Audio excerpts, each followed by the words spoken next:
பிரதமர் மோடிக்கு உற்சாக வரவேற்பு அளித்த இந்திய வம்சாவளியினர் கைகோர்த்து புகைப்படம் எடுத்துக்கொண்டும் மகிழ்ச்சி தெரிவித்தனர். பிரதமர் மோடியின் அமெரிக்க பயணத்தின் போது இந்தியாவுக்கு நல்ல பலன் கிடைக்காது என்று காங்கிரஸ் தலைவர் மல்லிகார்ஜுன கார்கே விமர்சனம்.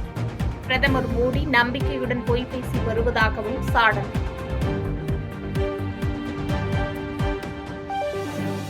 வங்கதேசத்தில் வன்முறையால் உயிரிழந்தவர்களின் எண்ணிக்கை 1400 தாண்டும் என ஐநா மனித உரிமை ஆணையம் தகவல். வங்கதேசத்தில் ஆட்சி மாறியிருந்தாலும் நிர்வாக அமைப்பில் மாற்றங்கள் ஏற்படவில்லை என ஐநா குற்றச்சாட்டு. பழனியில் வருகின்ற 16ஆம் தேதி நாம் தமிழர் கட்சியின் பொதுக்கூட்டத்திற்கு அனுமதி வழங்கக்கூடாது என வலியுறுத்தி பெரியார் உணர்வாளர்கள் கூட்டமைப்பு சார்பில் பழனி காவல்துறை கண்காணிப்பாளர் அலுவலகத்தில் மனு.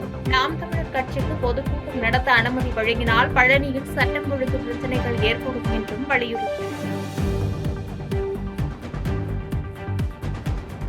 தமிழ்நாடு வணிகர் சங்க பேரமைப்பில் அரசியல் கட்சிகளை போன்று தொண்டரணி, மகளிர் அணி ஆகியவை ஏற்படுத்தப்படும். ஆனால் அரசியல் கட்சி தொடங்கப்படாது என்று தமிழ்நாடு வணிகர் சங்கங்களின் பேரமைப்பு மாநில தலைவர் விக்ரமராஜா திட்டவட்டம். 2026 தேர்தலில் எந்த அரசியல் கட்சி வெற்றி பெற வேண்டும் என்பதை வணிகர் சங்கங்களின் பேரமைப்பு நிர்வாகிகளும் உறுப்பினர்களும் முடிவு செய்வார்கள் என்றும் புதுக்கோட்டையில் பேட்டி. எங்களுடைய வாக்கு என்பது தமிழகத்திலே 1 கோடி வாக்கு வணிகருடைய வாக்கு இருக்கிறது. வாக்காளர்களை குடும்பம் குடும்பமாக நாம் சந்தித்து சொல்வதெல்லாம் பேரமைப்பு ஆய்வு செய்து ஆட்சி மன்ற குழு ஒப்புதல் பெற்று நம்முடைய வாக்கு யாருக்கு என்று செய்தியை தந்த பிறகுதான் வாக்காளர்கள் யாருக்கு வாக்கு என்பதை முடிவு செய்யப்பட வேண்டும் என்பதை தமிழ்நாடு வணிகர் பேர் வலியுறுத்துகிறது. அரியலூர் மாவட்டம் ஆண்டிமடத்தில் சாலை தடுப்பில் மோதிய கார் தீப்பற்றி எரிந்ததில் ஒருவர் உயிரிழந்த சோகம். காரின் கதவுகள் லாக் ஆகியிருந்ததால் காருக்குள் சிக்கிக் கொண்ட நபரை மீட்க முடியாத நிலையில் காரிலேயே எரிந்து சாம்பலானார். கோவையில் 3 வயது குழந்தை மீது கல்லூரி மாணவன் ஓட்டுவந்த இருசக்கர வாகனம் ஏறி இறங்கும் சிசிடிவி காட்சிகள் வெளியாகி பரபரப்பு. விளையாடிக் கொண்டிருந்த சிறுவன் எதிர்பாராத விதமாக ஓடி விபத்தில் சிக்கிய நிலையில் படுகாயங்களுடன் மருத்துவமனையில் அனுமதி. ஒசூரில் பழைய பொருட்கள் சேமிப்பு கிடங்கில் பயங்கர தீ விபத்து. கட்டுக்கடங்காத தீயால் கரும்புகை மூட்டம் கிளம்பிய நிலையில் 3 மணி நேரத்திற்கு மேலாக தொடர்ந்து தீயை அணைக்கும் பணிகள் தொடங்கியது. கிருஷ்ணகிரி மாவட்டம் பருப்பூர் அருகே பைனான்சியரை கத்தியால் வெட்டுவிட்டு வீட்டில் 20 சவரன் தங்க நகை கொள்ளை. சிசிடிவி கேமராக்கள் மற்றும் மின் இணைப்பை துண்டித்து கொள்ளை சம்பவத்தை அரங்கேற்றிய மர்ம நபர்களை தேடும் பணியில் போலீசார் தீவிரம்.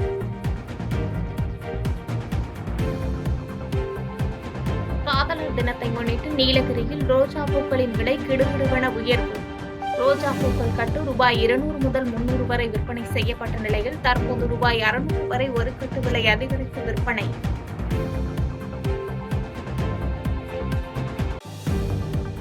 பிரதமர் மோடியை அமெரிக்க தொழிலதிபர் எலான் மஸ்க் சந்திக்க உள்ளதாக தகவல். ஸ்டார்லிங்க் செயற்கைக்கோள் மூலம் இந்தியாவில் பிராட்பேண்ட் சேவைகளை வழங்குவது பற்றி பேச்சு நடத்துவார் என எதிர்பார்ப்பு. எதிர்பார்த்ததை விட விரைவில் சுனிதா வில்லியம்ஸ் பூமிக்கு திரும்புகிறார். கிரீவ் டிராகன் கேப்சூல் மூலமாக அடுத்த மாதம் 19ஆம் தேதி பூமிக்கு கொண்டு வர நாசா திட்டம். பாகிஸ்தானில் தனக்கு மரண தண்டனை விதிக்கும் நிலை ஏற்பட்டதாக பேஸ்புக் நிறுவனர் மார்க் ஜக்கர்பர்க் தகவல். யாரோ ஒருவர் நபிகள் குறித்து அவதூறாக பதிவிட்டதற்கு தன் மீது நடவடிக்கை எடுக்க பாகிஸ்தான் அரசு முயற்சிப்பதாக குற்றச்சாட்டு.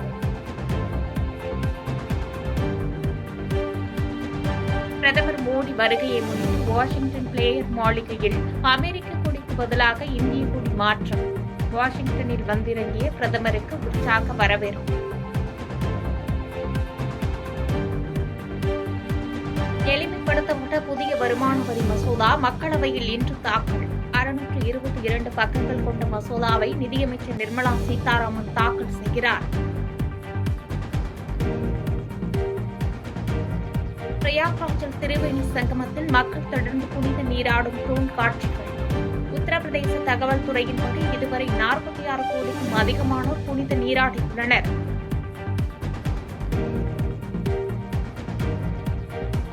தலைவராக தொடர முடியாது என்று தனக்கு தெரியும். ஆனால் தான் இங்கு இருந்து செல்லும் போது அண்ணா அறிவாலயத்தில் உள்ள ஒவ்வொரு செங்கலையும் எடுக்காமல் விடமாட்டேன். சென்னை திருவான்மியூரில் நடந்த பட்ஜெட் விளக்க பொதுக்கூட்டத்தில் பாஜக மாநில தலைவர் அண்ணாமலை பேச்சு.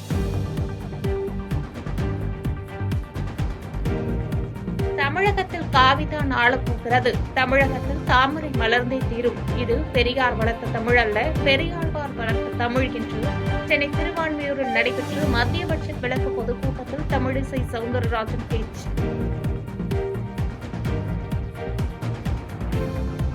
தமிழக வெற்றிக் கழகத்தில் இருப்பவர்கள் எல்லாருமே குழந்தைகள்தான். பட்ஜெட் பற்றி தெரியாமல் குழந்தைகள் அணி என்று வைத்துக் கொண்டு புதிதாக கட்சி தொடங்கியுள்ளனர் என்று அண்ணாமலை விமர்சனம்.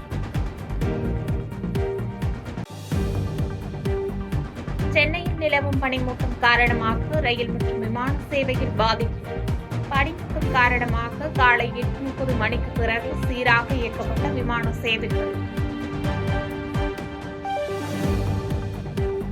பாதகம் செய்பவரை கண்டால் நாம் பயம் கொள்ளலாகாது பாப்பா. மோதி மிதித்துவிடு பாப்பா, அவர் முகத்தில் உமிழ்ந்து விடு பாப்பா. அண்மை செய்திகளை உடனுக்குடன் தெரிந்து கொள்ள இணைந்திருங்கள் எம் நாடு தொலைக்காட்சியுடன்.